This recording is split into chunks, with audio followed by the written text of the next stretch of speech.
The letter arrived on a Tuesday. Cole Merritt remembered that detail with the kind of precision a man reserves for moments that rearrange his life. He had been out riding the eastern fence line when Tad Weller came across the north pasture on foot, moving faster than the boy usually moved, which told Cole something before a single word was spoken. Tad held the envelope out with both hands, like a man delivering something he was glad to be rid of. Cole pulled off his gloves, broke the wax seal. Read. He read it twice. Then he folded it very carefully, tucked it into his breast pocket, and went back to checking the fence line. He stayed out there another 2 hours, working in silence, while the October wind came raking across the high grass of Harrow Valley, cold enough to make his knuckles ache and his breath show white in the thin Montana air. The mountains to the west held their silence at the edge of everything enormous and patient as they had always been. When he finally rode back to the ranch house at dusk, he sat at the kitchen table with the letter unfolded in front of him and a glass of whiskey he did not touch. The letter was from the estate lawyers of the Vance family in Boston. Formal language, the kind that costs by the word.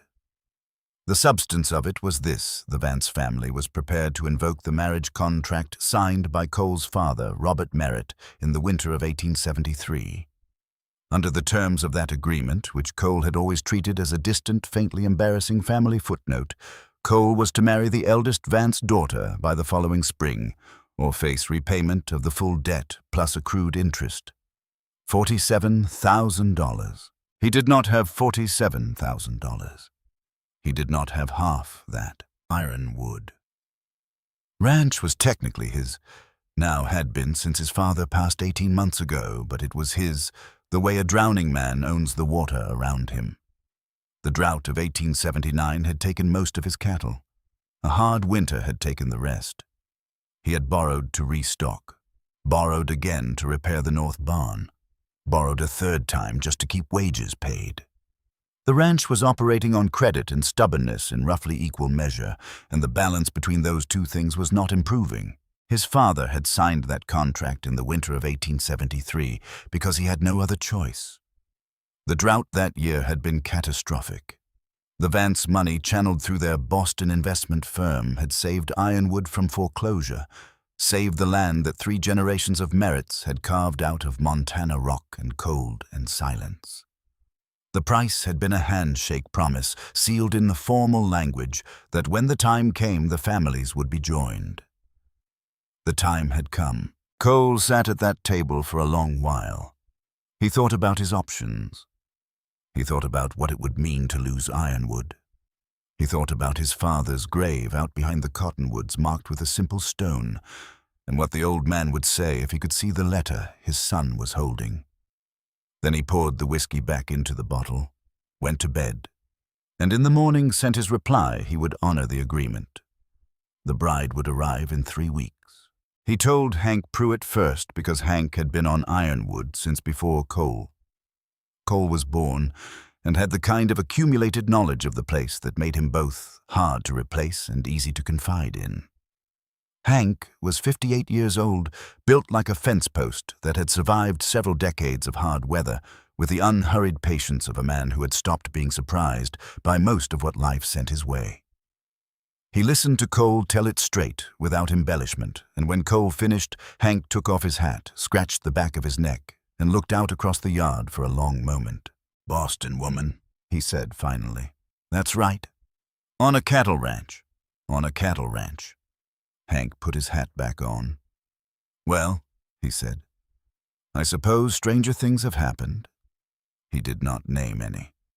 Cole told Tad Weller and the 2 other hands with similar brevity. He was bringing a wife home from Boston. She was arriving by train on the 15th. He expected them to be respectful and professional. That was all. What he did not say, what he kept turning over privately in the long evenings that followed, was the picture he had constructed of Eleanor Vance. He had never met her. The only information he had came from the brief note attached to the lawyer's letter, which described her as 27 years old, educated at a private academy in Cambridge, and accustomed to the finer appointments of Eastern society. That phrase alone had done significant work on his imagination. He saw someone pale and overdressed, likely horrified by anything that was not a parlor or a cobblestone street. He saw someone who would step off the train, look at Harrow Valley with its wide, cold sky and its frozen mud, and its general absence of refinement, and begin making his life difficult in ways he had not yet fully anticipated. He spent those 3 weeks in a low-grade state of dread. The night before he was to drive into Harrow to meet the train, he walked the length of the ranch house in the dark, looking at it honestly for what felt like the first time. The main building was solid, built of timber and stone, 2 stories with a wraparound porch that sagged on the west end where the posts had settled. The floors were clean but bare. The kitchen was functional. The parlor had his father's chair and a bookshelf that had seen better decades and curtains that had probably been put up by his mother before she died and had not been seriously washed since. He moved his father's pipe collection to a box in the closet, aired the second bedroom, bought new curtains from the dry goods store in town, put a pitcher and basin on the dresser. He did these things with the grim efficiency of a man preparing for an inspection he expected to fail. Harrow was not a large town. It had a hotel, 2 saloons, a bank, a dry goods store, a church, a small school, blacksmith, and a train depot that had been built with optimistic intentions and then weathered down to reality. Cole parked the wagon outside the depot and went in to check the board. The train from Billings was on time. He bought a cup of coffee from the woman who ran the depot waiting room and sat with it watching the clock.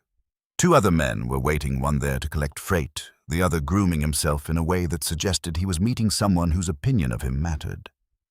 Cole's coffee went cold. He did not notice. At 2 past the hour, he heard the train. By the time it pulled in, he was standing on the platform with his hat in his hands, which he realized too late was a posture that made him look like he was attending a burial.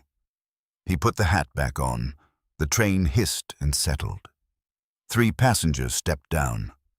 A heavy-set man in a traveling suit, a woman with 2 young children who were immediately absorbed into the chaos of counted luggage, and then last off the rear car, Eleanor Vance. Cole's first clear thought was that she was not what he had expected.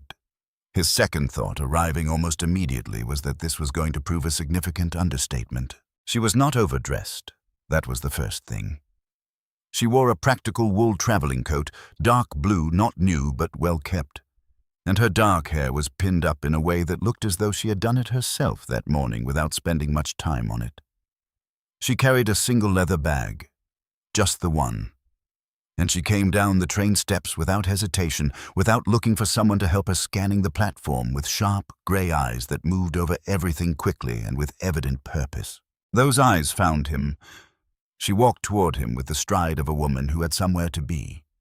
She stopped at a reasonable distance, not too close, not retreating. "Mr. Merritt," she said. It was not a question.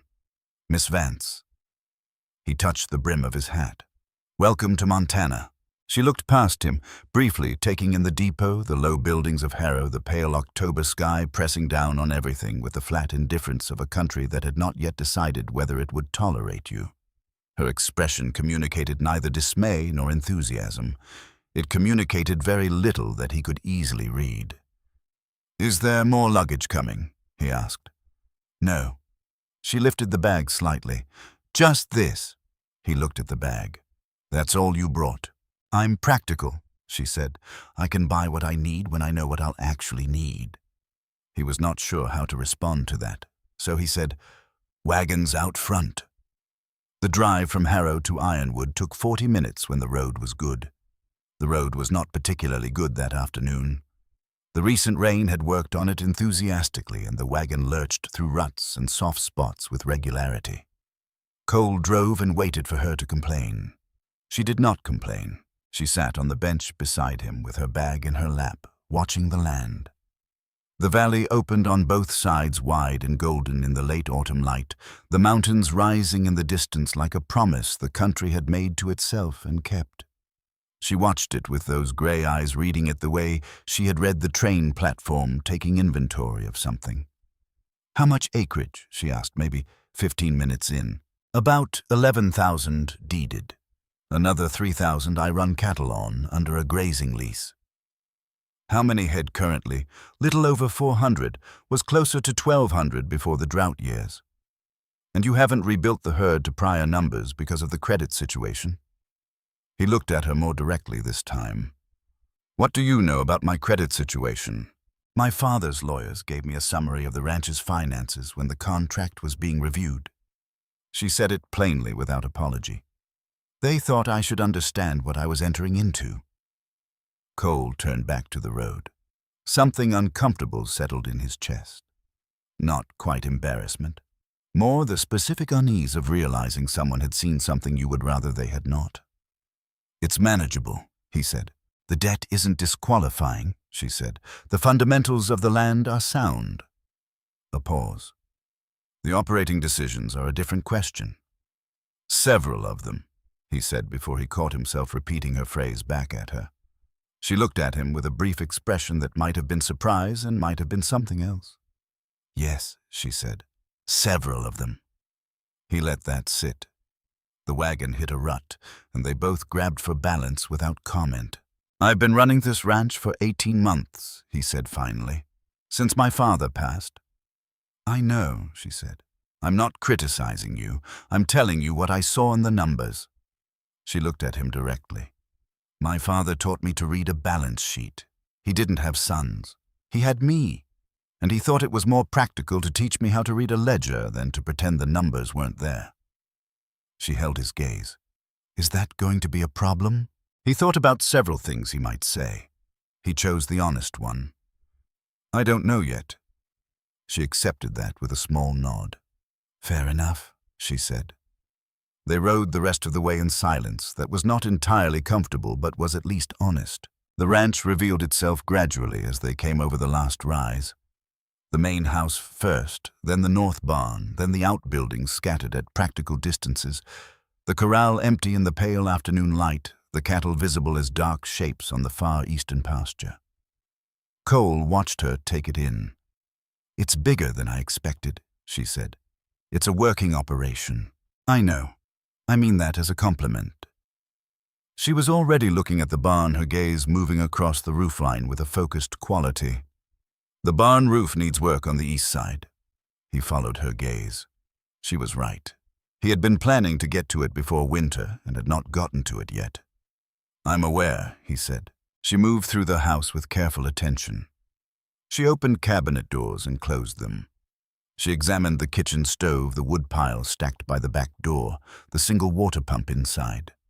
She looked at the window frames, the floor joints, the ceiling where a past leak had left its signature. She did all of this quietly, touching things lightly, making no commentary, until she had gone through every room.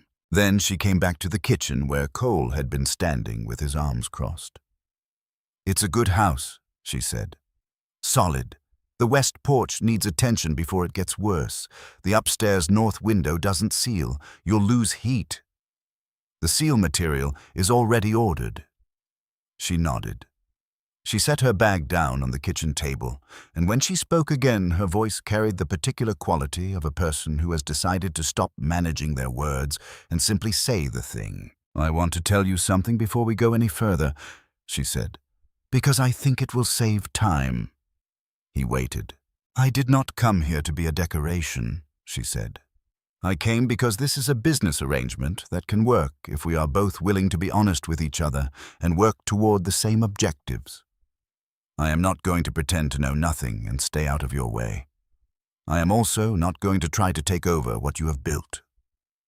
She looked at him steadily. What I am proposing is that we treat each other as partners. And if I don't want a partner, then we will have a more difficult time of it, she said, and there was no heat in it, just the clear delivery of a fact. But I think you will find I am more useful than problematic. He did not have an answer for that, which was becoming a pattern. The room at the top of the stairs, he said. I aired it out, put new curtains up. It was my father's room. Thank you. Supper's at 6. Tonight it's salt pork and beans. She paused on her way to the stairs. I'll cook, she said, if you don't mind. You cook. She gave him a look that was direct without being unkind. We established that my father had no sons, she said, and continued up the stairs. Don't eat before 6. She made salt pork and beans, the same basic ingredients, but she did things with them that Cole had not thought to do. Seasoned them differently. Added dried onion from a small tin she had carried in that leather bag. Turned the cornbread so it came out properly risen instead of the flat, dense thing he usually produced. It was not elaborate. It was just noticeably better than anything he had eaten in his own kitchen in a year and a half. Hank Pruitt appeared at the back door at 10 to 6, as was his custom. Cole waved him in. The old man stopped when he saw Eleanor at the stove, hat in hands, and said nothing for a full 3 seconds. Hank Pruitt, Cole said. This is Miss Vance. Mrs. Merritt, she said, correcting him with a matter-of-fact tone, and both men looked at her. She turned from the stove with an expression that might in certain lighting have been something close to amusement. The paperwork was completed in Boston. We are already married legally speaking. The ceremony here will be a formality. Cole had known this. He had somehow in the business of everything not thought about it in exactly those terms. Hank looked at Cole. Cole looked at the table. Hank sat down. Smells good, he said. Thank you, Eleanor said. Supper was eaten largely in silence, which suited everyone. Hank asked Eleanor about her journey. She described the train from Boston briefly and without complaint. Hank said he had never been east of Billings. She said Billings was perfectly fine. After supper, Hank left. Eleanor washed the dishes. Cole dried them standing beside her at the basin because it seemed rude not to. The kitchen was narrow enough that they were closer than they had been at any point since the train platform. I want to look at the accounts, she said. The ledger books, the contracts, the debt records. I can put them out for you tomorrow. Tonight, she said, if that's all right. I'd like to get oriented before I sleep. He looked sideways at her. She was focused on the pan she was washing. Sleeves pushed up past her wrists. Expression exactly what it had been since the train platform. Purposeful, slightly contained, revealing very little. Why tonight? He asked. She stopped washing and turned to look at him. There was something careful in her face, something she was deciding whether to say. Because I want to understand exactly where we are, she said, before I start worrying about where we're going. He nodded. He dried the last pan, put it on the shelf, and went to get the ledger books. They sat at the kitchen table until nearly 10 o'clock that night. He opened the ledgers and explained the filing system, which was his own and somewhat idiosyncratic, and he watched her work through the numbers with the focused concentration of a person doing something they had done many times before. She asked questions, specific questions, precise ones. He noticed she did not ask anything twice. When she did not understand something, she asked clearly and without embarrassment. When he explained, she moved on. He noticed other things, too. The way she tracked figures across multiple pages without losing her place. The small notations she made in the margins of a paper she had produced from her bag. The particular quality of her attention, which was total and almost physical in its intensity. Around 8:30, she set her pen down and looked at a specific page for a long moment. This water contract, she said. The one with Finch Creek. What about it? The renewal clause. When did you last read it carefully? My father signed it. I inherited it. He signed it in 1873. She turned the page toward him and indicated a section near the bottom of the 3rd page. The priority access provision in the renewal addendum. It gives the Finch family the right to reduce your water intake by up to 60% during any period they define as a drought year based on a rainfall threshold calibrated to 1873 conditions. She looked up. The 1873 threshold was set during an unusually wet period. By the standards of the past decade, that threshold would have been triggered in 4 of the last 7 years. Cole looked at the page. He had read this contract himself years ago. He had understood it the way a man understands something he is not fully equipped to understand in general terms, with a vague awareness that the details existed somewhere underneath. Has the clause ever been invoked? He asked. Not that I can find, she said. But Garrett Finch is 30 years old. His father Douglas is 63 and not well, and Garrett has been buying land. She set the document down and looked at Cole directly. He purchased 2 parcels east of the creek last spring. Cole was quiet. The stove ticked. Outside, one of the horses shifted in the corral, and the sound carried in the cold. You've been looking into this, he said. I read the land registry filings on the train from Billings. They are public documents. She folded her hands on the table. If Garrett Finch invokes that clause in a dry summer, he can cut your water intake by 60%, legally, at any time of his choosing.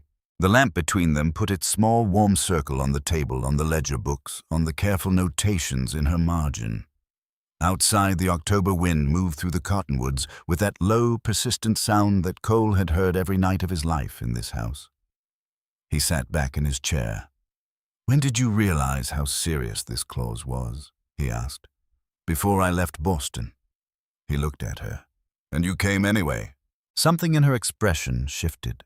Not softening exactly, more the careful relaxing of something that had been held tight for a long time. I came anyway, she said. He was quiet for a moment. Then he said the thing he had not said to Hank Pruitt, had not said to Tad Weller, had not said to anyone in the 18 months since he buried his father behind the cottonwoods.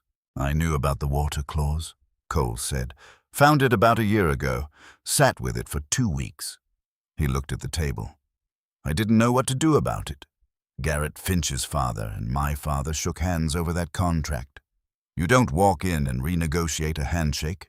Not in this valley. He stopped. Eleanor was watching him.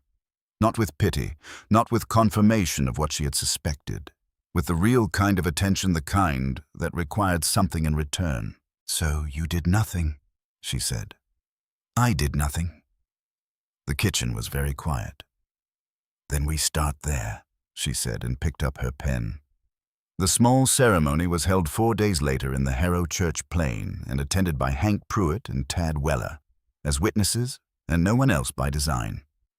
Cole had told people he was getting married because in a town that small, silence was its own announcement. He had not invited anyone and had not asked anyone to come. Several people came anyway. They crowded into the back of the church and watched with the undisguised curiosity of people whose entertainment options were limited. Eleanor wore the same blue traveling coat. She had done something more deliberate with her hair. She stood very straight beside Cole in front of the minister and said her vows clearly and without sentiment, and he said his.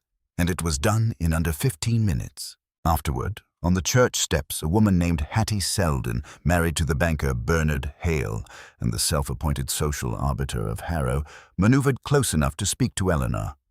What a journey you must have had, Hattie said. All that way from Boston. You must find it all terribly different. Very different, Eleanor agreed pleasantly. Such a small town. Hattie continued with a smile, doing something more complicated than smiling. I do hope you won't find it too quiet, after what you must be accustomed to. I grew up in a fairly quiet house, actually. My father liked the evenings to himself. Hattie pressed on. And the ranch life. Such an adjustment. All that physical labor. A brief pause, carefully timed. Of course, I suppose you'll manage the household while Cole manages the actual ranch work. The silence that followed had a particular quality to it. Eleanor turned to look at Hattie Selden with an expression that was perfectly polite and absolutely clear. I think you'd be surprised, she said, how much of what you'd call actual ranch work is really just applied arithmetic. She smiled, excused herself, and went to find Cole by the wagon. Hank Pruitt had been standing close enough to hear all of this. He fell into step beside Cole as they walked to the wagon. I like her, he said quietly. You've known her 4 days, Cole said. That's usually enough, Hank said. Conrad Mace had been at the ceremony too. He stood at the back of the church with his hat in his hand and watched Eleanor on those church steps with an expression that had very little to do with goodwill. He was 48 years old, had been quietly positioning himself to purchase ironwood for the better part of a year, and he was shrewd enough to understand, watching Eleanor handle Hattie Selden without a moment's hesitation, that something about the situation had changed in a way he did not yet fully understand, but already did not like. After the ceremony, while Cole was securing the wagon, Mace walked to the far end of the street and found Garrett Finch waiting outside the dry goods store. Garrett Finch was 30 years old, broad across the chest, with a watchful face and a stillness that was not calm. It was the stillness of something coiled. He had been reading the Finch Creek water contract carefully for 8 months. He had found the renewal clause and had been patient with it, the way a man is patient with a tool he intends to use at precisely the right moment. A drought year was not far off. The valley had been dry 2 years running. "She's already in the ledger books," Mace told him quietly. "First night."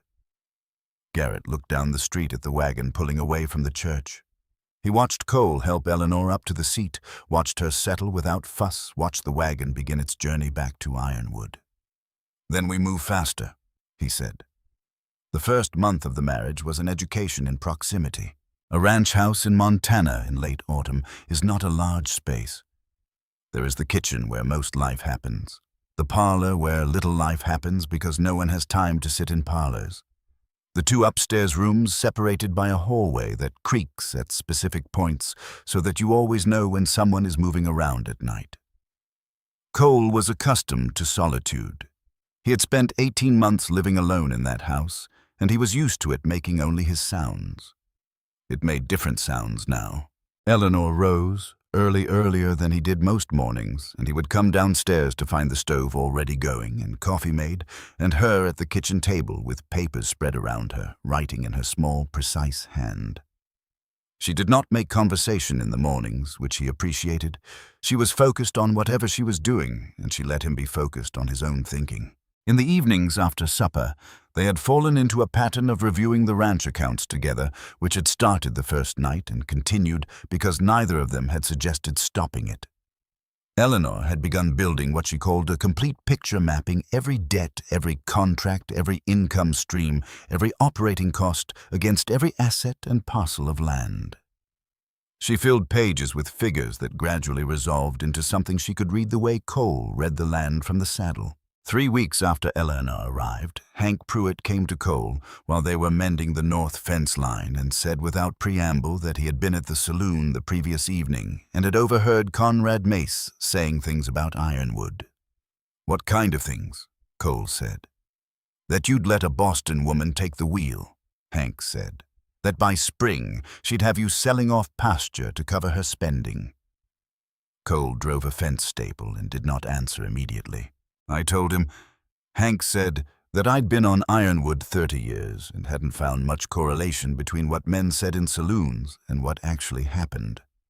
That's diplomatic. I also told him to tend his own operation before commenting on someone else's. Hank stretched his back and picked up the next post, which was, perhaps, less diplomatic. Cole looked out across the pasture.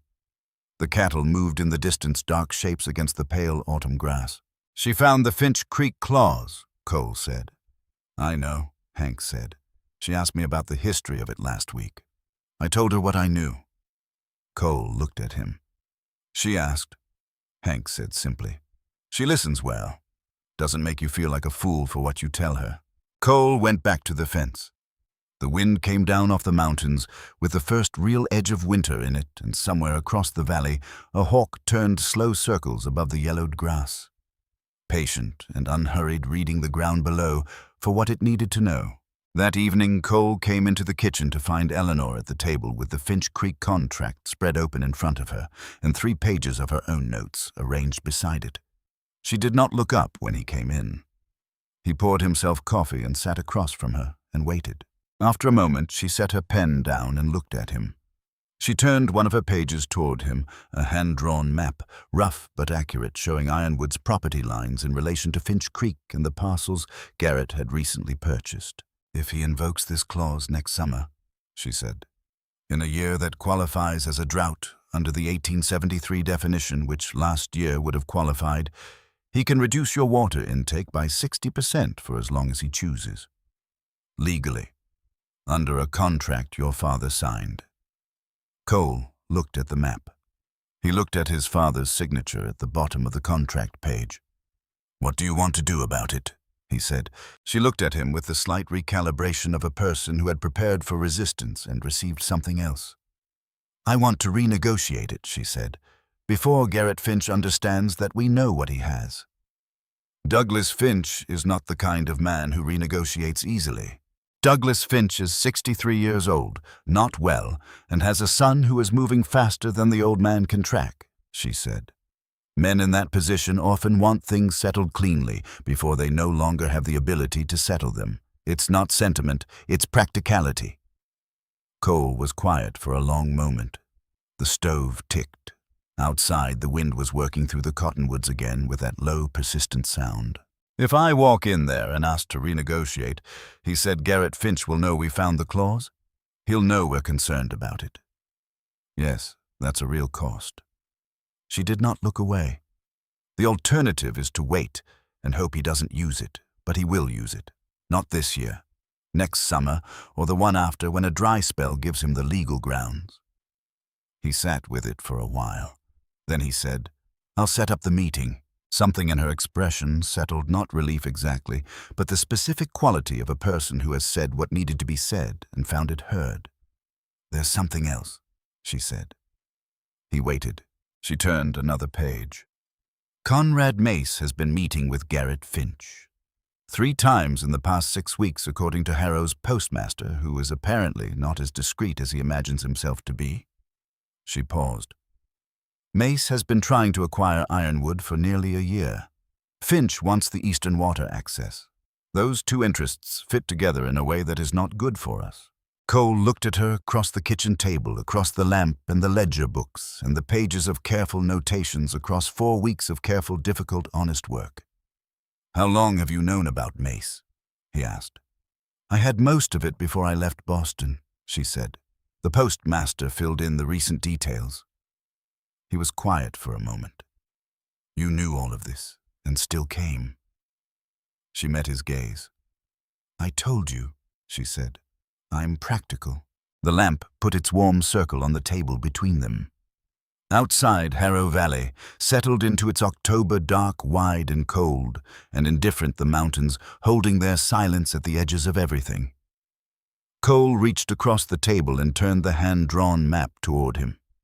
He looked at it for a long time, the property lines, the creek, the parcels Garrett Finch had been quietly assembling piece by careful piece, patient as a man who believes he has already won. "Then we start there," Cole said, and he picked up his pen.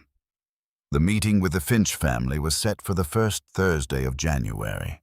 Cole arranged it the way things were arranged in Harrow Valley, through the network of small exchanges that passed for communication between neighboring operations.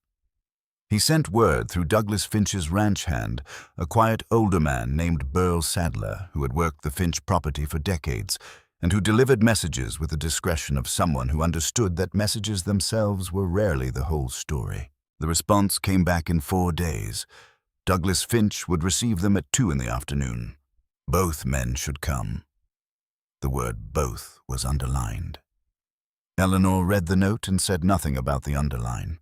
The drive to the Finch property took 20 minutes on a morning when the temperature had dropped hard overnight and the road had frozen into rigid ruts that made the wagon ride like crossing a washboard. Cole drove.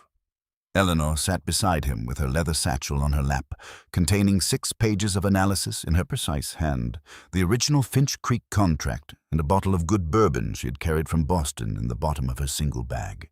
"You brought the bourbon," Cole said, watching the road. "Douglas Finch has a reputation for appreciating it," she said. "Hank told me." Cole thought about that. "You asked Hank about Douglas Finch." "I asked Hank about everyone," she said simply. "He is a reliable source of information about this valley. He listens more than he speaks, which means he has accumulated a great deal." The Finch property was larger than Ironwood in raw acreage, but showed its age in ways that spoke of either long stability or slow neglect.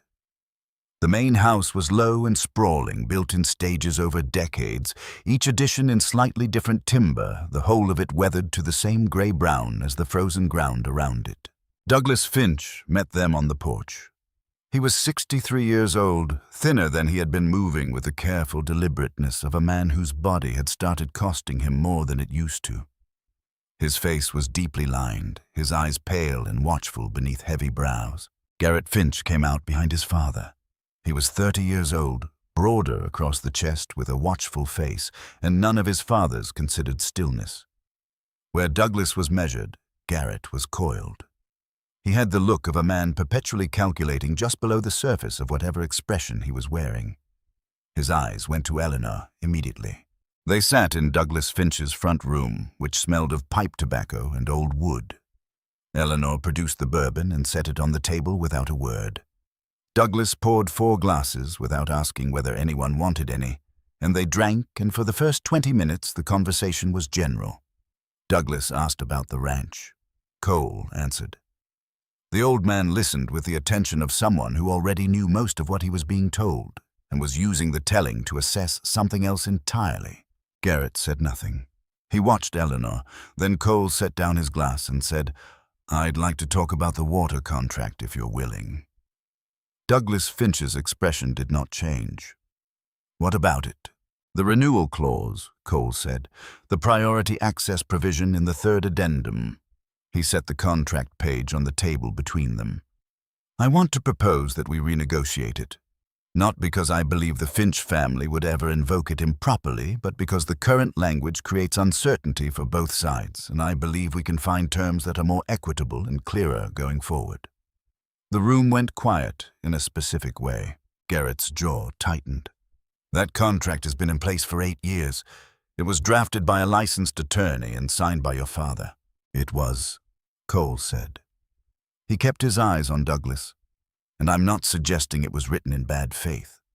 I'm suggesting that the drought threshold language is based on 1873 measurements that don't reflect where this valley actually stands today. A dry summer like last year would have triggered the priority clause. The summer before might have too." He paused. "I'd rather have this conversation now between neighbors than find ourselves on opposite sides of it in a drought year." Douglas looked at this contract page. Garrett leaned forward. "With respect," Garrett set his gaze moving to Eleanor with a particular quality that was not quite contempt but was close enough to be recognizable. "This kind of property contract matter, she is my wife," Cole said. His voice was even, "and she read this contract more carefully than your attorney did when he drafted the renewal addendum. I'd suggest you listen." The room absorbed that. Douglas Finch looked at his son for a long moment. Then he looked at Eleanor. "Go ahead," he said.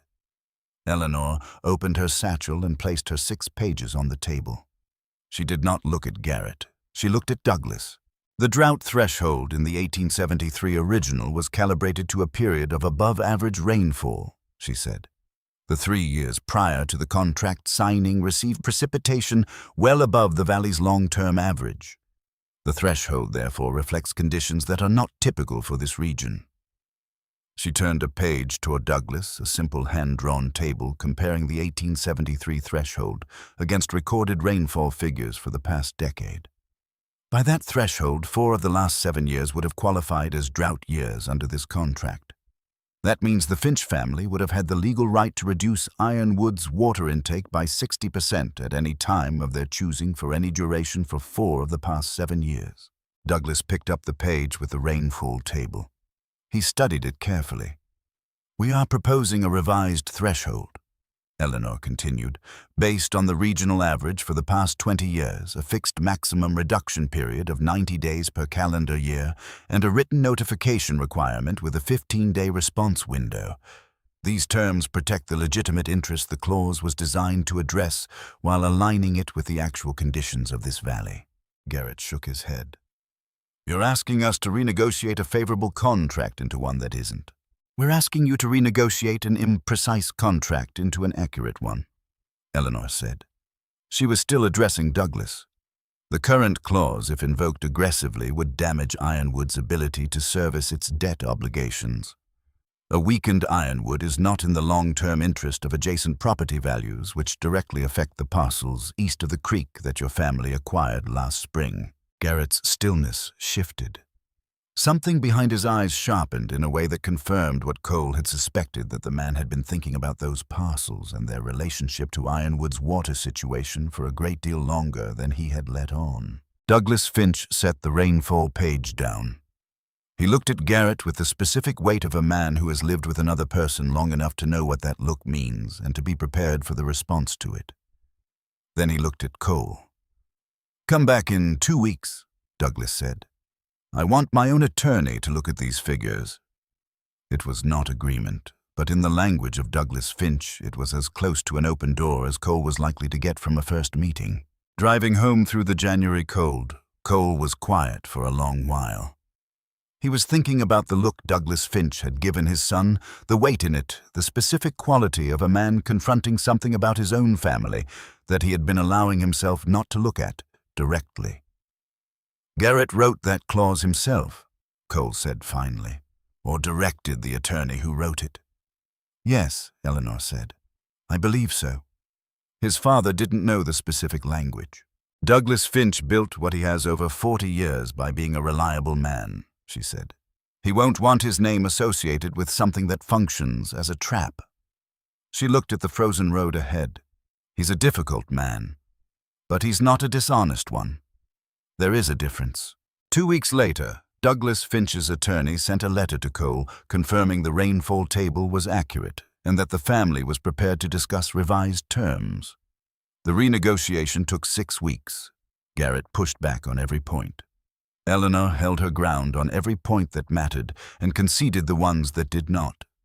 In the end, the new terms were not everything she had originally proposed, but they included a drought threshold that reflected the actual conditions of Harrow Valley rather than a favorable period in 1873. Cole signed the new document in Douglas Finch's front room in March, with Garrett watching from the doorway. The following week, Eleanor switched feed suppliers. She had been to see 2 alternative suppliers during a trip to Billings in February. A trip she had asked to join under the description of needing to visit the land registry office. She had visited the land registry office. She had also spent most of the afternoon in 2 meetings Cole had not been invited to and had not known she was scheduling. She returned to the wagon at 4 with a contract for feed delivery from a supplier north of Harrow at rates significantly below what Cole had been paying. Cole did not find out until a delivery wagon arrived at Ironwood the following week with a different supplier's name on the side. He found Eleanor in the kitchen that evening and set the delivery receipt on the table between them. "You should have told me," he said. "I should have." She agreed. She did not flinch from it. "I made the decision without consulting you because I was concerned you would delay it, and every month we pay above market rates is money we cannot recover. Harmon Slade has supplied this ranch for 15 years. I know. I spoke to him before I signed with the other supplier. I told him we were reviewing the ranch's purchasing arrangements and gave him the opportunity to match the rates." She paused. "He told me that Cole Merritt had always paid his rate and he didn't see why that should change." Cole stood at the table. He thought about Harmon Slade, who had been at his father's funeral and had shaken Cole's hand with both of his. He thought about what it was going to cost socially in the saloon on Saturday evenings. Then he thought about what the rate difference added up to over a full year. "Leave it," he said. That cost became clear 3 weeks later. He was at the Harrow dry goods store on a Thursday afternoon when Conrad Mace came in behind him. Cole was buying lamp oil and did not turn around immediately, watching Mace's reflection in the glass of the display case as the man made the decision to say something. "Heard about Slade," Mace said, coming to stand beside him at the counter. "Word travels," Cole said.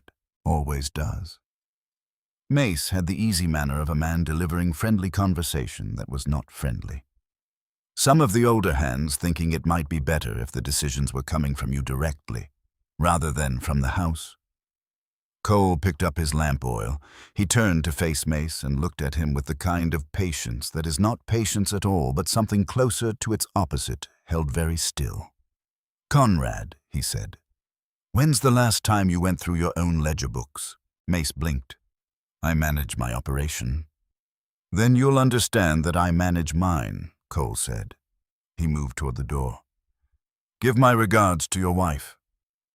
He drove home with the lamp oil in the back of the wagon and the specific quiet of a man who has drawn a line and knows it. Because drawing that line meant something. It meant that whatever Conrad Mace said at the saloon from that point forward, Cole Merritt was not going to apologize for Eleanor Vance. Was not going to manage the valley's discomfort with her. He was not entirely sure when he had made that decision, but he had made it, and the making of it was real. That summer was the hardest Cole could remember since the drought years, and for entirely different reasons. The valley had its first genuinely hot, dry stretch in June. The kind of weather that made old men look at the sky with the expression of people doing arithmetic they did not want to do. The cattle moved differently in the heat. The eastern pasture grasses went brown early. Cole rode the fence lines every morning before the temperature climbed past bearing, and came home each evening with the accumulated worry of a man watching something he could not fully control. Eleanor was tracking 3 things simultaneously: the operating accounts, the debt service schedule, and what she called the opportunity picture, the forward-looking analysis of where Ironwood could be in 3 years if the current trajectory held. She had been corresponding for several months with a man named Weston Krull in Wyoming, specialist in breeding cattle adapted to the high-altitude cold of the northern ranges. She had written to him first in February, before the Finch Creek renegotiation was finished, because she was already thinking past the immediate problem to the structural one beneath it. Ironwood's herd was functional. It was not exceptional. In a valley full of operations running whatever animals had survived the drought years, exceptional was not a requirement for survival. But survival was not the same as recovery. And recovery was not the same as the thing that came after recovery, which was the thing that made an operation durable rather than merely alive. She brought it to Cole on a Tuesday evening in late July after supper, while the summer dark was coming down slowly over the valley, and the day's heat was finally easing. She spread 3 pages on the table. Weston Krull's breeding records condensed and annotated in her hand. Documented weight gains, veterinary assessments, a letter from a Wyoming rancher who had purchased Krull's animals 2 years prior and whose herd numbers she had tracked through the territorial registry. The animals are expensive, she said. Significantly more than what valley ranchers are currently paying for breeding stock. He looked at the figures. That's most of what we've recovered this year. It is, yes. And if the breeding program doesn't perform, we set ourselves back considerably, she said. She did not dress it up. She never did. She laid the numbers in both directions and left them there. He looked at the breeding records. He looked at the weight gain documentation. He looked at the letter from the Wyoming rancher who had written in plain practical language about what the Krull bloodlines had done for his operations per animal value over a 36-month cycle. I want to write to Krull myself, Cole said. See the records directly. I was going to suggest that. And I want to walk the east pasture before we commit to anything. If we're running a breeding program, we need dedicated pasture management separate from the main herd. She turned to 3 pages back in her notebook. A hand-drawn diagram of Ironwood's pasture layout with notations. A proposed rotation adjustment sequenced by season annotated with the reasoning for each change. He looked at it for a long moment. Then he looked at her. When did you do this? About 3 weeks ago, she said. I didn't want to bring it up until I had responses from Krull's other clients. You've been sitting on this for 3 weeks. I didn't want to bring you a half-formed idea, she said. You don't like half-formed ideas. He did not say anything to that. It was accurate. It was also the kind of accurate that made a man aware that someone had been paying close attention to him for longer than he had fully registered, and that the attention was not surveillance, but something more considered than that. He wrote to Weston Krull in August. Krull wrote back within 2 weeks, 12 pages that included 3 years of breeding records, weight gain documentation by seasoned veterinary assessments, and a list of current clients with contact information. Cole wrote to 2 of those clients directly. Both responded with accounts that aligned closely with what Krull's own records showed. He told Eleanor about the client letters at supper one evening. I know, she said. He looked at her. I wrote to both of them separately 2 months ago, she said. I didn't want to tell you in case the responses were negative. She passed him the bread. They weren't. He sat with that for a moment. We've been running parallel investigations without knowing it. And we arrived at the same conclusion, she said. He found to his own mild surprise that he was smiling. It was a small thing, brief and unannounced. She looked back at her papers, but not before he caught the corners of her mouth doing something that was not quite a smile, but was in the same territory. He signed the contract with Western Kroll in September. 11 animals, 2 bulls and 9 breeding-age cows at a price that represented most of what Ironwood had rebuilt over the past year. He signed with a steadiness in his hand that surprised him. The morning he signed, Eleanor had been slower than usual, coming downstairs, and when he looked at her across the kitchen, she said without particular expression that she had spoken to Doc Alderman in Harrow the previous week and that there was something they should discuss in the evening. They discussed it that night after the Kroll papers were signed and put away. Cole sat very still for a long moment afterward. Then he said something he could not precisely recall afterward, and Eleanor looked at him with the expression that was her closest approach to warm amusement and said, "Go outside for a minute if you need to." He did not need to go outside. He sat there and held her hand across the kitchen table and said nothing, and that was enough. That same week, the Harrow Valley Cattlemen's Association held its summer meeting at the hotel. Cole went because he always went. Eleanor asked to come. He said yes. The room noticed her immediately. She was the only woman present, and she sat beside Cole at the long table with a notebook open in front of her and the focused quality of attention she brought to everything. Samuel Cord, who ran the second-largest operation in the valley at 55 years old and conducted himself as the informal chairman of these gatherings, opened the meeting and moved through the agenda without acknowledging her existence directly. The other men followed his lead. Eleanor took notes. She did not speak for the first 40 minutes. Then the discussion about seasonal water allocation turned onto its familiar circular track. The same argument that had been going around the same groove for 3 years without resolution, and she said quietly but clearly, "The problem with the current arrangement is that the allocation formula is based on acreage surveys from 1863 that don't reflect the current distribution of productive land." The room went quiet. Cord looked at her, the way you look at something you had not expected to make noise. "Beg your pardon. The formula divides the seasonal flow based on deed acreage as recorded in the original surveys," she said. "But several of these operations have changed substantially in size and productive capacity since those surveys. The formula isn't distributing water based on actual need or actual use. That's why the argument recurs year after year. The underlying math is wrong." At the end of the table, August Prentice, 67 years old, the most respected rancher in Harrow Valley, a man who had been coming to these meetings for 2 decades, said without inflection, "That's not a wrong observation." Cord was not a stupid man. He recognized when the current had shifted. "I suppose we could look into that," he said carefully.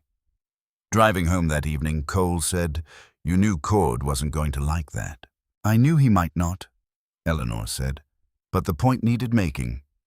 "You could have let me make it." She looked at him.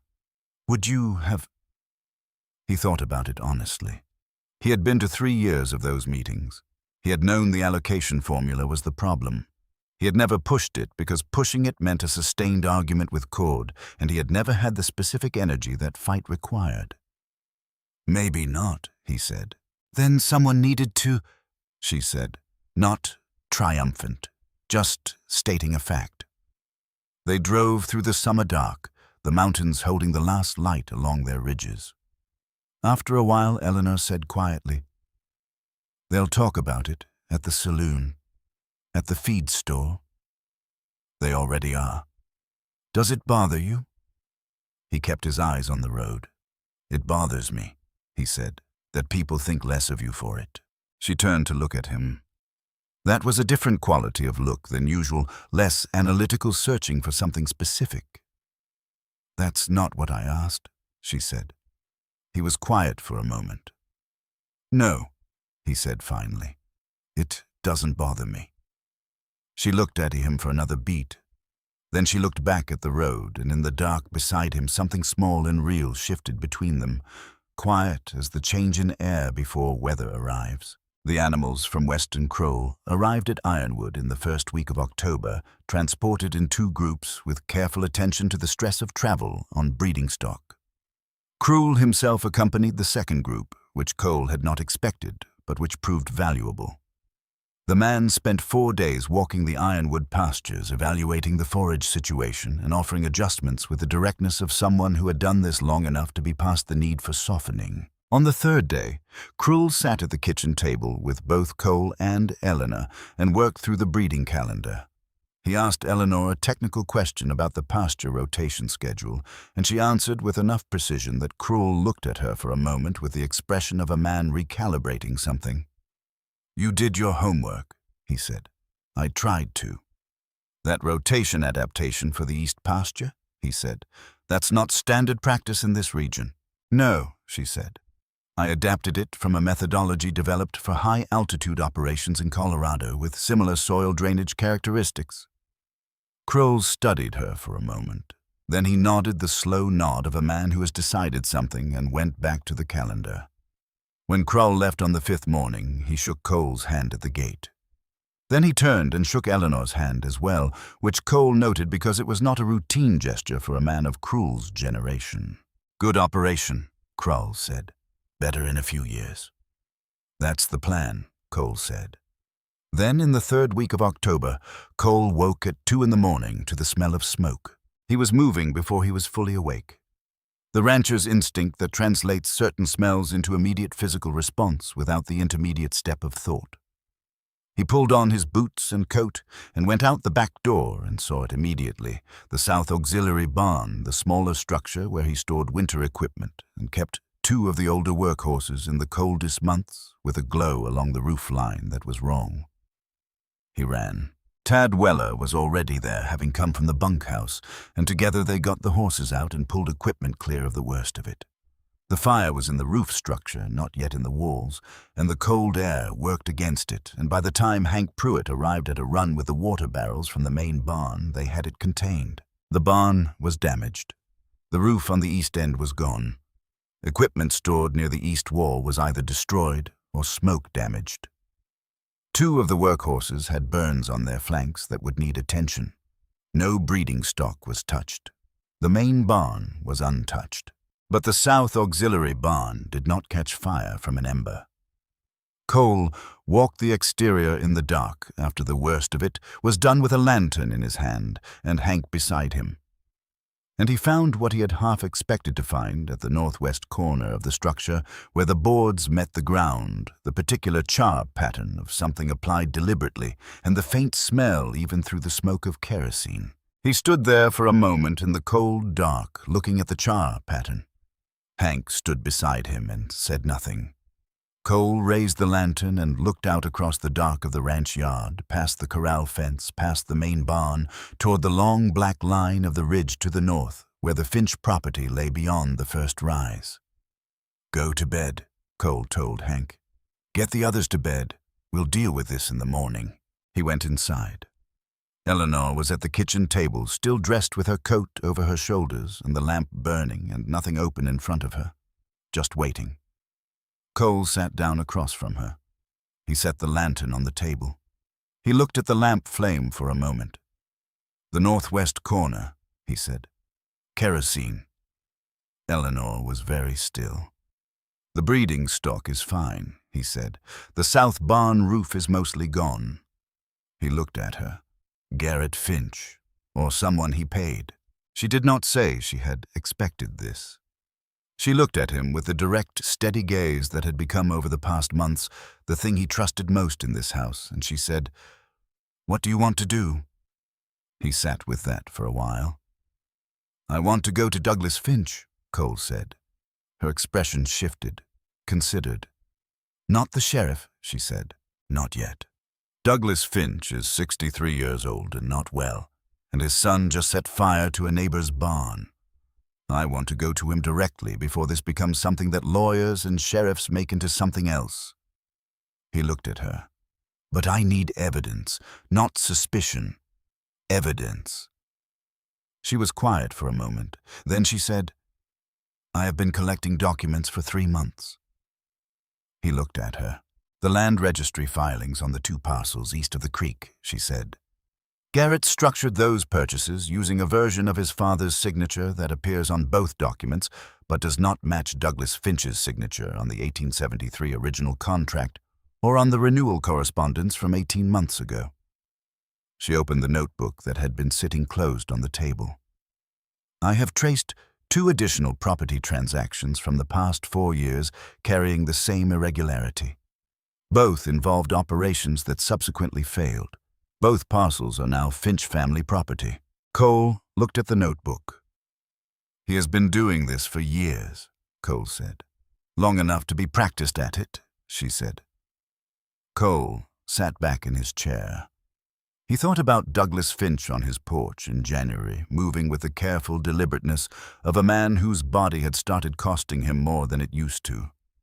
He thought about what it meant to go to a man and show him who his son was.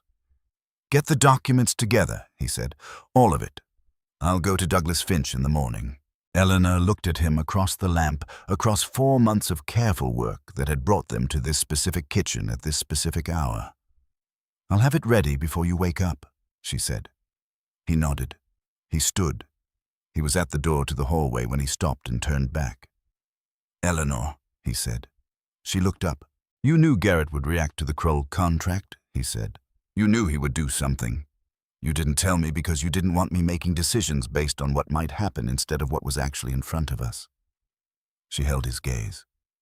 Yes. Was that the right call? She was quiet for a moment. I thought so at the time, she said. I may have been wrong about that. He stood in the doorway. You weren't wrong, he said. Then he went to bed. He lay in the dark, listening to the damaged barn settle in the cold, and he thought about the document she had been building for 3 months, quietly in the small hours, when he thought she was working on operating accounts, and he understood something he had not understood before, about what it meant to have someone working alongside you who was looking at the same problem from an angle you could not see from where you stood. It required something from him that he had not known he had been withholding. It required trust that went in both directions through the dark, without a lantern. He closed his eyes. When he came downstairs at first light, the lamp in the kitchen was already burning. Eleanor was at the table with the leather satchel open and the documents arranged in the order she had determined, each page numbered in her precise hand. She did not look up when he came in. She closed the satchel and set it on the table beside his coffee cup. Everything Douglas Finch needs to understand is in there, she said. In the order he needs to see it. Cole picked up the satchel. He picked up the coffee. He drank it standing at the window while the dark outside went gradually lighter, and then he went to get the horses. Cole drove to the Finch property alone. He left before the valley had fully committed to morning, the sky still holding that deep pre-dawn gray that carried no warmth and made no promises. The road was empty. His breath came in steady white clouds, and the horses moved at their pace, and he thought about what he was going to say. And then he stopped thinking about it and let the road carry him toward the thing he had decided to face. Douglas Finch answered the door himself. He was wearing a heavy wool shirt and moving more slowly than he had been in January, which was 3 months ago, and appeared to have cost the old man something measurable. His pale eyes went to the satchel in Cole's hand, and then back to Cole's face, and he stepped back from the door without a word. They sat in the same front room where they had sat in January. No bourbon this time. Douglas Finch lowered himself into his chair with the careful deliberateness of a man managing pain he had decided not to discuss, and he looked at Cole with eyes that were tired and watchful and not without intelligence. South Barn, Douglas said. Yes, I heard. Cole set the satchel on the table between them. He opened it and removed Eleanor's documents, the carefully organized pages she had spent 3 months assembling, and he set them in front of Douglas Finch in the order she had arranged them. I'm not here to threaten you, Cole said, and I'm not here to make accusations in a way that forces your hand. I'm here because you deserve to know what your son has been doing under your name. Douglas looked at the first page. His expression did not change immediately, but something in his stillness shifted, became different from what it had been. Became the stillness of a man holding himself very carefully against something he had not let himself fully anticipate. Cole walked him through it. The land registry filings on the 2 parcels east of the creek where the signature attributed to Douglas Finch did not match the verified samples from the 1873 original contract or from the renewal correspondence. The 2 additional property transactions from the past 4 years carrying the same irregularity, both involving operations that had subsequently failed, both parcels now Finch family holdings. He laid the comparison pages out side by side. Douglas's genuine signature, irregular particular, the signature of a man who had been writing his name for 63 years. The signatures on Garrett's filings cleaner, more deliberate, the signature of someone who had practiced copying a thing rather than simply being it. He did not editorialize. He simply let Douglas Finch look at what was in front of him. The old man looked for a long time. His hands, resting on the arms of his chair, were very still. Outside the front room window, the gray sky was beginning to lighten over the eastern ridge, not with warmth, but with the flat, neutral light of a winter morning that has no particular promises to make. "The Hordley place," Douglas said finally. His voice was level and careful. "The Brent parcel." "Yes." Garrett bought them at distress prices, at prices below assessed value, both within 90 days of the previous owners defaulting on obligations they had been meeting until circumstances changed. Douglas was quiet. "What circumstances changed?" he said. Cole looked at him steadily. "I think you already suspect the answer to that." The room held its silence. The stove in the corner put out its steady warmth, and the old man sat in his chair and looked at the documents on the table, and Cole sat across from him and waited with the patience of a man who has driven through the pre-dawn dark to say something that needed to be said and is prepared to let it land in its own time. Douglas Finch picked up the signature comparison page. He held it at arm's length. He looked at his own signature, genuine and irregular, developed over a lifetime. He looked at the signature on Garrett's filing cleaner, more deliberate, practiced. He held it for a long time. He set the page down. "My father built this property," Douglas said, 41 years ago. He built it the way things were built then, by your word meaning what it said and your name meaning what it was. He paused. "I spent my life adding to what he built. I never once put my name to something I didn't stand behind." Cole said nothing. "Garrett knows that," Douglas said. "He has always known that." The weight in those words was not anger exactly. It was the specific gravity of a man confronting what it means. When the thing you believed about your own family turns out to be different from what you thought. "What do you want from me?"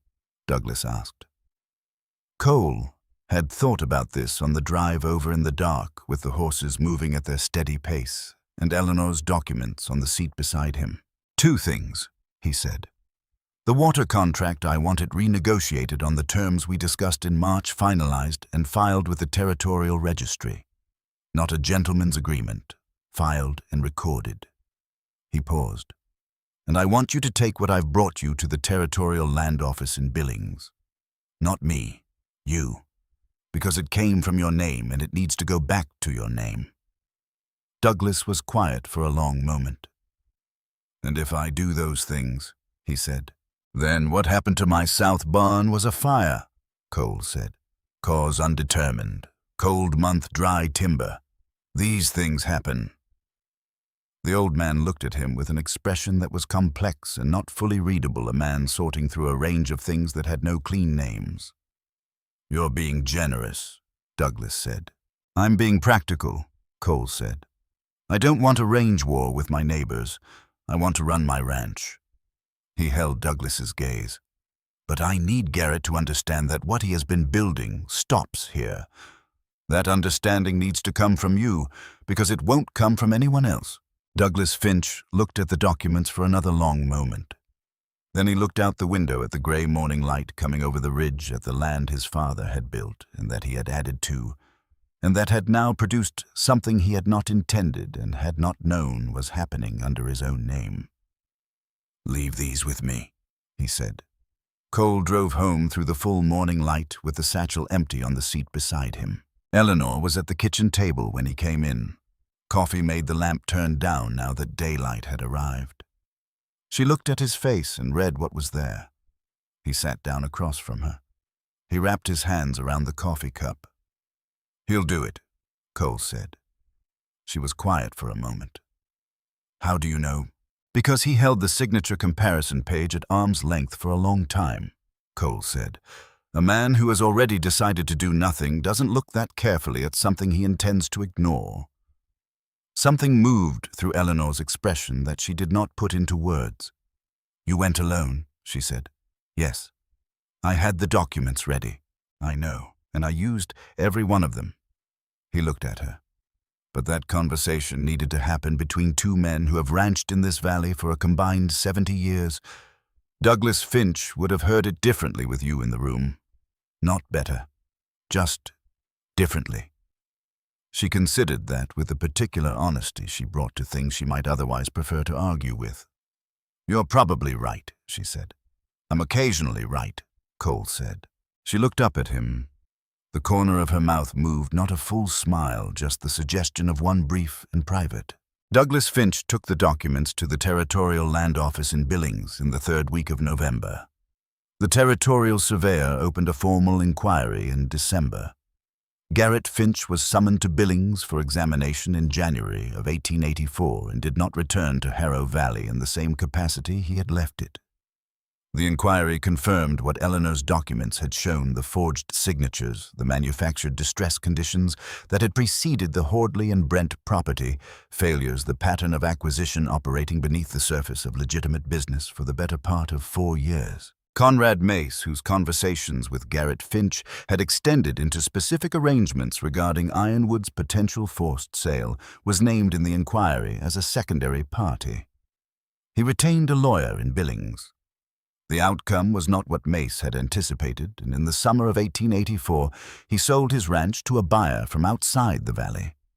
At a price, the valley noted without much sympathy, was considerably below what the land was worth.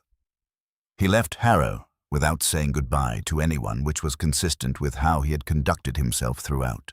Douglas Finch died in December of 1883, quietly in his own house, with the water contract renegotiation filed and recorded and the territorial inquiry underway. He had spent his last weeks putting things in order with the methodical care of a man who intended what he left behind to be clean. The Finch property passed to distant relatives who had no interest in Harrow Valley's water politics, and who sold the eastern parcels Garrett had assembled to August Prentice's operation within the year. Cole heard about Douglas Finch's death from Hank Pruitt, who had heard it from the postmaster, and he drove into Harrow that afternoon and stood at the undertaker's for a few minutes with his hat in his hands, and then he drove home. He did not say much about it that evening. Eleanor did not ask him to. Some things did not require words to be acknowledged. The water contract renegotiation, the terms Douglas had agreed to and filed in his final weeks, held through the following summer without incident. The valley had a genuinely dry stretch in July, the kind that in earlier years would have given Garrett Finch his legal opening. Under the revised terms, it qualified as nothing at all. The first full breeding season at Ironwood ran through the spring and summer of 1884, and it was the hardest sustained work Cole could remember doing. More to manage, more precision, required more consequences for small errors than anything the main herd operation had ever demanded. He woke before light most mornings. He checked the breeding stock before breakfast and after supper, and sometimes in the middle of the night when something in the air told him something needed checking. Eleanor maintained the breeding calendar and the health records with the meticulous consistency Western Cruel had insisted upon. She tracked weight gains by week. Documented feeding adjustments corresponded with Kroll monthly, with updates that Kroll in his sparse way confirmed were the most thorough records he received from any of his client operations. In the spring of that year, Ruth Merritt arrived in the world on a Wednesday morning in April, delivered by Doc Alderman with the unhurried competence of a man who had done this many times and intended to do it many more. She had gray eyes exactly like her mother's, and a quality of attention in her first weeks that made Hank Pruitt say, standing in the doorway with his hat in his hands, and his voice quieter than Cole had ever heard it, that she was already taking inventory. Cole had sat with her in the kitchen that first night while Eleanor slept, holding something so small and so entirely present, and had thought that there were things a man could not plan for and could not negotiate in advance, and could only afterward be honest about having received. They named her Ruth, which had been Eleanor's mother's name, and it suited her from the first day. August Prentice rode over in July. He came alone without prior notice on a Tuesday morning when Cole was in the south pasture. Prentice was 68 years old now, moving with the deliberateness of age, but his eyes remained the sharp assessing eyes of a man who had spent 5 decades reading livestock and land, and reading both accurately. He stood at the corral fence for 20 minutes, looking at the breeding herd before Cole rode in and found him there. "These are Cruel's animals," Prentice said. "Second generation will be ours," Cole said. "First generation are Kroll's bloodline."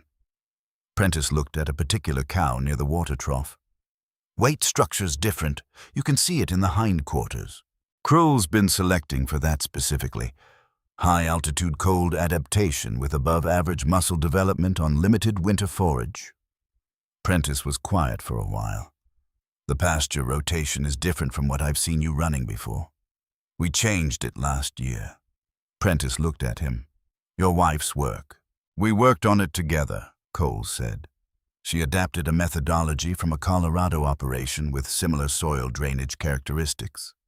I modified it for our specific east pasture configuration." Prentice considered that. "Can I talk to her about the second-generation breeding calendar?" Cole looked at him. August Prentice was the most respected rancher in Harrow Valley. He had been in this business since before Cole was born. He did not ask to talk to wives about breeding calendars. "Come inside," Cole said. Prentice and Eleanor sat at the kitchen table for 50 minutes. Cole made coffee and stayed because the conversation was worth hearing. Prentice asked specific questions, the kind that only a man who deeply understood what he was asking about could formulate. And Eleanor answered with the directness and precision she brought to everything, neither performing expertise nor diminishing it. When Prentice left, he shook Cole's hand at the door. Then he turned and shook Eleanor's hand. "I may want to talk to you again in the fall," he said to her, "about acquiring some of your second-generation animals." "We'd be glad to discuss it," she said. After Prentice's wagon had moved off down the drive, Cole stood in the yard. Hank Pruitt came out of the barn and stood beside him, and they both watched the wagon diminish into the distance. "August Prentice," Hank said, "doesn't come to other people's ranches." "No," Cole said. "He doesn't." Hank was quiet for a moment. "Your father would have liked to see that." Cole looked at the empty road. He thought about his father, about the particular kind of man Robert Merritt had been, proud and stubborn and genuinely skilled at the work of the land, and wrong sometimes about which problems required stubbornness and which required something else entirely.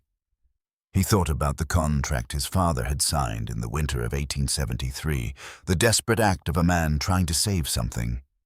He thought about how that act, born of failure and fear, had produced the thing he valued most. The most important decisions of a life rarely announced themselves as such.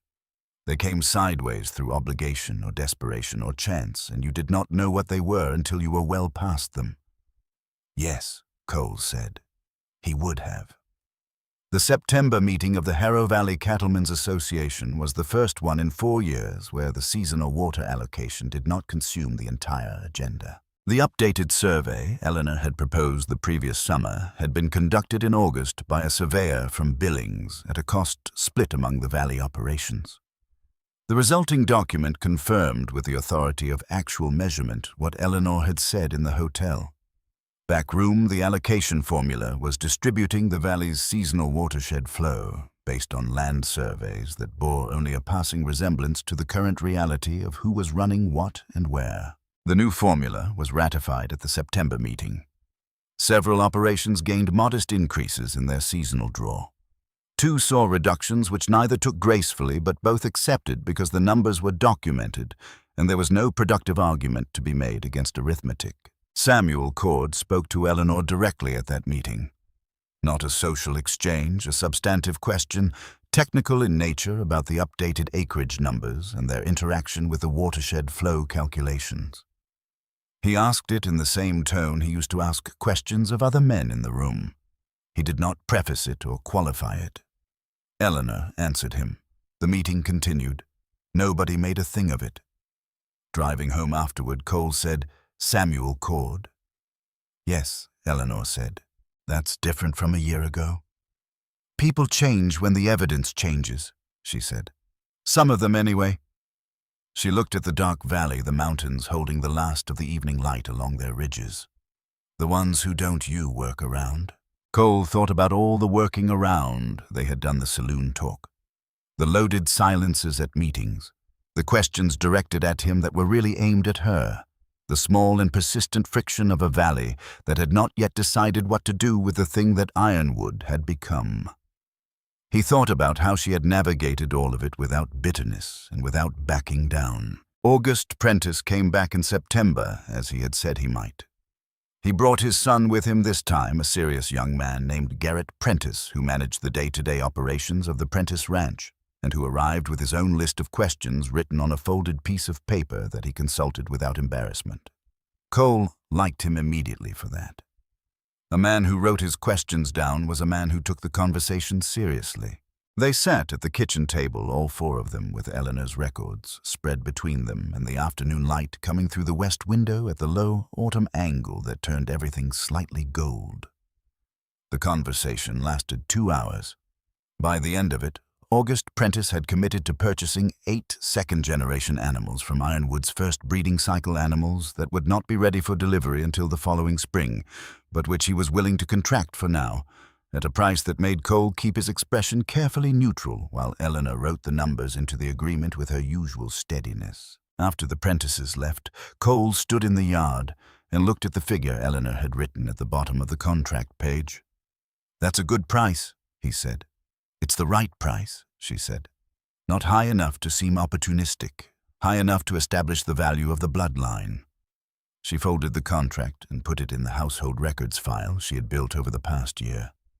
A thick-bound collection that lived on the kitchen shelf beside the ledger books. "Garrett Prentice will talk to other ranchers," Cole said. "He already is," she said. "He's been asking questions in town for 2 weeks." Hank heard him. She had a way of anticipating how information moved through the valley that Cole had stopped questioning and had started trusting the way you trust a well-read compass when your own sense of direction is uncertain. The night Cole paid off the original debt, the $47,000 and accrued interest, that had been the reason a letter arrived on a Tuesday, and a woman had stepped off a train with one bag and changed the shape of everything he drove into Harrow alone. It was a December afternoon cold, and still the sky the particular pale gray of Montana winter.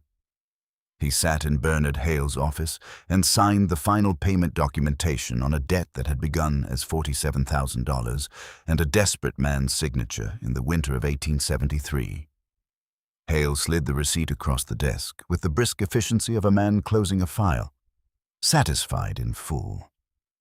Cole picked it up and read those 3 words twice.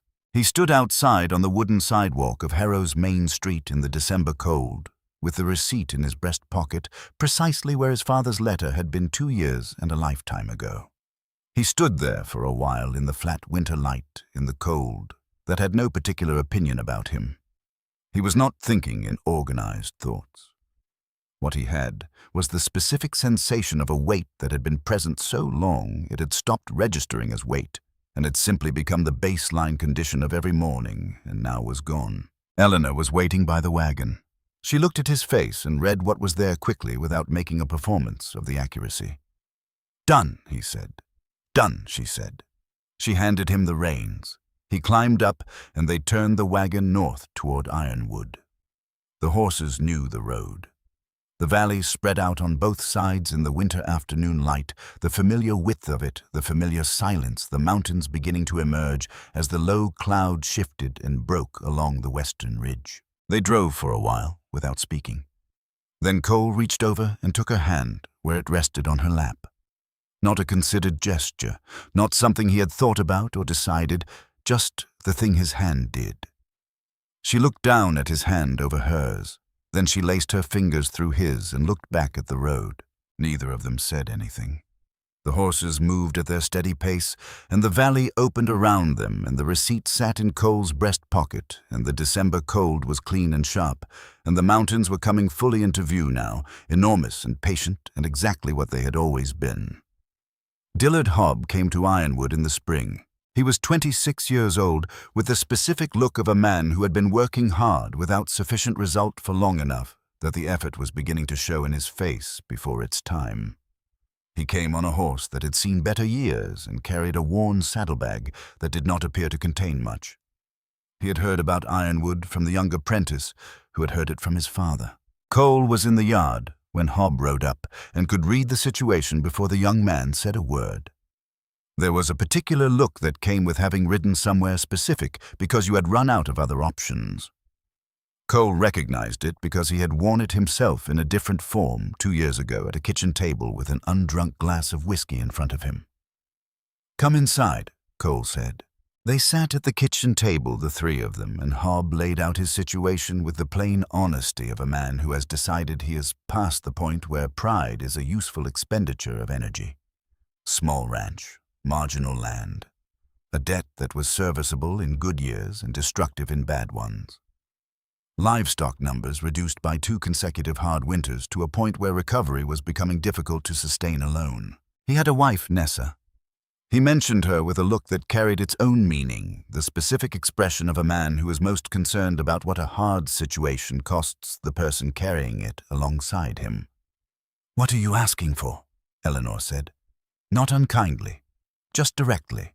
Hobb looked at his hands around the coffee cup. "I don't entirely know," he said. "I came because I heard you'd built something here that didn't used to be here, and I thought if I could understand how you did it, I'd have something to work from." He looked up. "I'm not asking for money. I want to be clear about that." Eleanor opened her notebook. "Tell me about the land," she said. "The acreage, the water situation, what you're running on it." Hobb told her. She asked questions, the kind that went deeper than the surface of what he had said. Questions with a direction to them. Questions that were building a picture of what his operation actually was, as opposed to what he feared it had become.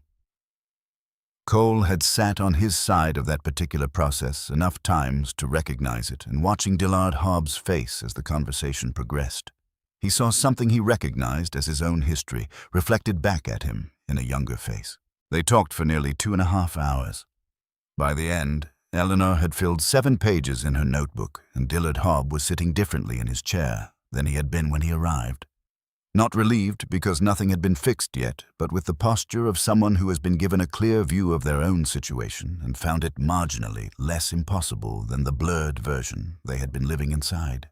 "The land is workable," Eleanor said finally. "The water access situation is the most urgent problem. If that isn't resolved before the dry season, everything else is secondary." She turned the notebook toward Hobb so he could see the diagram she had drawn. "You have more legal standing than you think. Come back in 6 weeks and show me what progress you've made." Hobb left with a handwritten list in his breast pocket. The specific problems in order of urgency, with the reasoning for the ordering written beside each one. The name of a land attorney in Billings at the bottom. After his horse had moved off down the drive, Cole stood in the yard. The spring afternoon was doing what spring afternoons in Montana do when they are genuine about it, the light wide and clean, the distance between things visible in a way it never is in the compressed gray of winter. "He'll come back," Cole said. "Yes," Eleanor said. "He will. And the one after him. Word moves through this valley." She looked at him. "Is that all right with you?" He thought about it honestly. He thought about his father, about the land his father had built and the mistakes his father had made, and what had survived both. He thought about what it meant for something useful to come out of what they had built here, something that helped the next operation and the one after that in ways that extended past the acreage and the herd numbers. "My father spent 30 years on this land," he said. "Built what he built, made the mistakes he made, left what he left." He looked at the mountains. If something comes out of what we've done here that helps people past us, then what we went through to build it means more than it would otherwise. Eleanor looked at him with the particular quality of attention she reserved for moments she was deciding to remember. Dillard Hobb came back in 6 weeks as instructed. He had made some of the progress and not all of it, and they went through what he had done and what he had not, and adjusted the list accordingly. He came back 4 more times over the following year. Each visit, the conversation was shorter because the picture was clearer. His wife Nessa came with him on the 3rd visit and sat with Eleanor at the kitchen table for 2 hours while Cole and Dillard walked the south pasture. On the walk back, Dillard said, "Your wife is not what I expected." "What did you expect?" Cole said. Dillard thought about it. "I'd heard she was sharp, good with numbers. I didn't expect her to actually care whether we figure it out," he said. "That's the part I didn't expect." Cole looked at the kitchen window where the lamp put its small, warm square of light against the afternoon. "Most people don't," he said. "Expect that part." By the following autumn, 3 other ranching operations in the valley had contacted Ironwood asking for similar conversations. Eleanor had set aside 2 afternoons a month to receive them. She did this without ceremony and without considering it remarkable.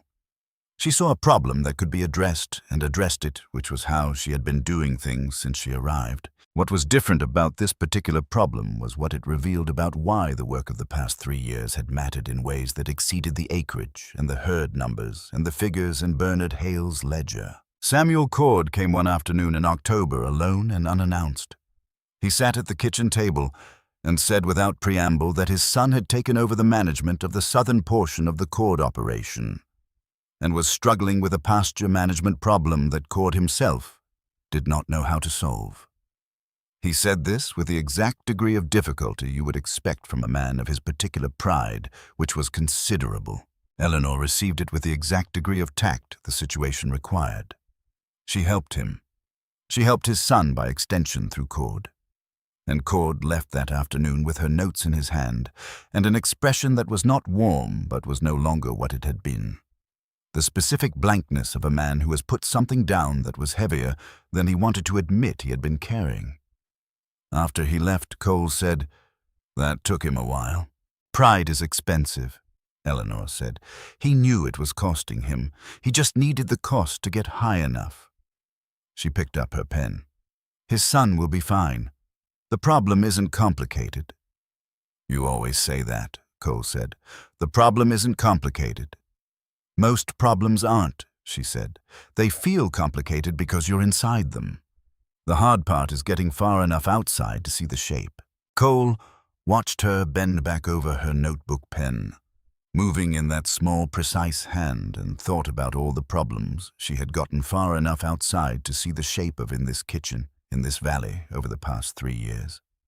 He thought about the man he had been at that train platform with his hat in his hands, and the distance between that man and the man standing in this kitchen, and how much of that distance had been traveled because of the woman sitting at this table. "I want to tell you something," he said. She looked up. 3 years ago," he said, "when I went to that train station, I had a glass of whiskey the night before that I didn't drink because I was wound up tight about what was coming. I'd convinced myself that whatever stepped off that train was the end of what I'd built here, the end of the thing I was holding together." She waited. "I've thought about that man a lot," he said. "The one sitting at that table with the undrunk whiskey, what he was protecting, what he was afraid of." He looked at her. He was protecting a version of this place that was already failing. He just didn't know it yet. And what he was afraid of losing, what he thought was the whole thing, turned out to be a fraction of what was actually here. Eleanor was quiet for a moment.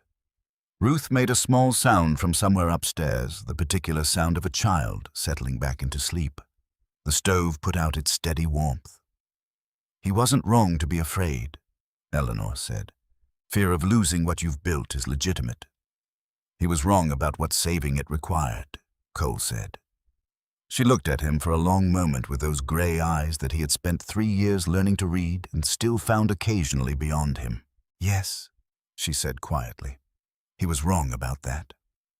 Ironwood sold its 100th breeding animal on a Thursday in late November. The buyer was a rancher from up near the Idaho border, a serious, practical man named Stanton who had driven 2 days to collect a pair of bulls and a group of breeding-age cows. He loaded them with the efficiency of a man who knew what he was doing, paid in full. Without discussion, shook Cole's hand and then Eleanor's and drove back north. The 100th animal loaded into a wagon and disappeared up the road. The same as the first one had a heifer sold to the young apprentice on a cold April morning that felt in retrospect like a different chapter of the same story. Cole mentioned the number at supper that evening. 100, he said. Eleanor looked up from the page she was writing. I know. I counted. Of course you did. She set down her pen. Something in her expression settled into the understated quality she had when something mattered more than she wanted to perform about it. It's a good number, she said. It's a very good number, he said. He reached for the cabinet above the stove and produced a bottle of whiskey he had been keeping for no particular occasion. He poured 2 glasses and set one in front of her without comment. She looked at the glass. She looked at him. 3 contracts still unsigned, she said. Eleanor, he said. She looked up. Drink, he said. She picked up the glass, and she smiled, not the controlled, careful expression she deployed in public, not the small, private suggestion of amusement he had occasionally caught in the early months.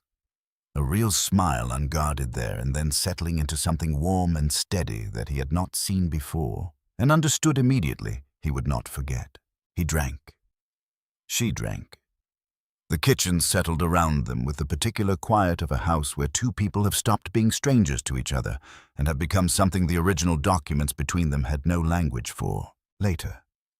After Ruth had been settled for the night and the lamp had been turned down to its evening level, Eleanor stood on the porch looking out at Harrow Valley. The cloud cover had gone, and the mountains were fully visible, the peaks holding the cold starlight along their ridges, the valley below wide and dark and silent. Cole came out of the barn and crossed the yard and stopped when he saw her standing there.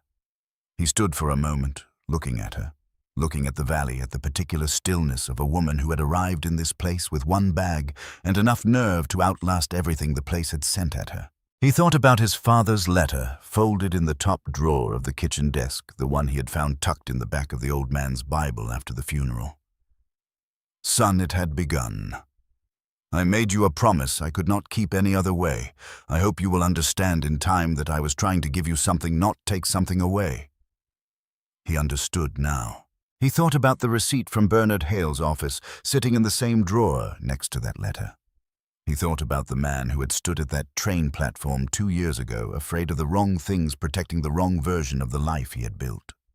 He thought about the distance between that man and this one standing in this yard, in this cold, looking at this woman on this porch. The most important things did not announce themselves. They arrived through obligation and fear and the daily choice to show up for something difficult with someone you were still learning to trust, made over and over until the difficulty became the foundation and the foundation became the thing you had been trying to build all along. Eleanor did not turn around when she heard his step on the porch boards. Stanton will talk to the Idaho operations, she said. Word will come back this way by spring. Probably, he said. We should have a pricing structure ready before it does. We will. She was quiet for a moment, looking at the mountains. Then she said, I want to write to the Agricultural College in Bozeman. There's a new land management program being developed. If they're looking for practitioners to consult on the curriculum, write to them, Cole said. She looked at him.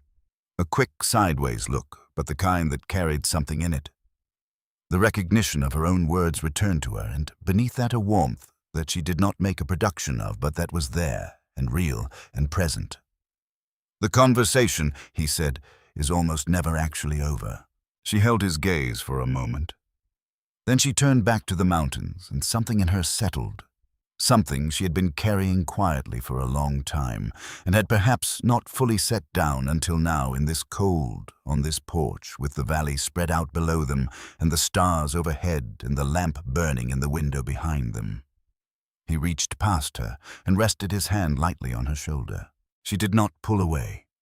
She stood there in the cold starlight and let herself be still, which was the most unguarded thing he had seen her do. Then Ruth made a small sound from inside the house, and Eleanor straightened and turned toward the door. She paused beside him and looked up at his face for a moment with the full, unguarded look she gave him very rarely, without the careful management of expression, without the particular discipline she brought to most things. Then she went inside. Cole stood on the porch a moment longer. He looked at Harrow Valley the way he had looked at it his whole life, the same width of it, the same silence, the same mountains, holding their patience at the edges of everything, and understood that it was the same and entirely different, and that this was not a contradiction. It was simply what happened when a life was built inside a place rather than merely conducted within it. He went inside. The lamp was burning in the kitchen. The breeding calendar was pinned above the table. The records file sat on the shelf beside the ledger books, thick with 3 years of careful documentation. The accounts showed a ranch that had climbed out of its own wreckage and built something that other people were now using as a map.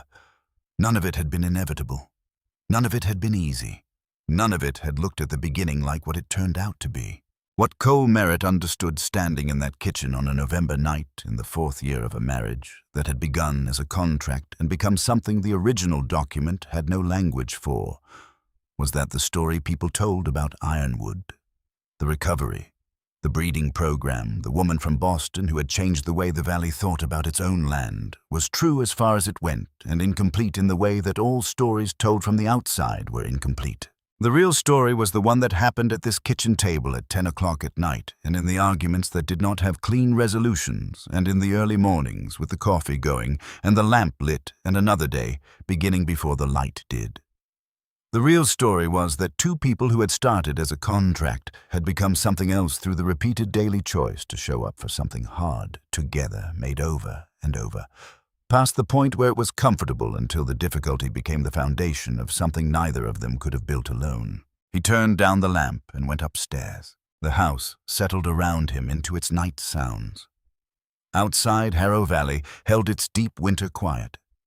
In the south barn, rebuilt over the summer, the east roof solid again, the timber new and bright against the weathered boards of the older sections, the workhorses stood in their warmth. In the main barn, the breeding stock breathed their slow breath in the darkness. In the kitchen, the records file sat on the shelf and the lamp cooled and the accounts waited for morning. And Ironwood was exactly what 2 people had made of it, which was more than either of them had arrived here expecting to build.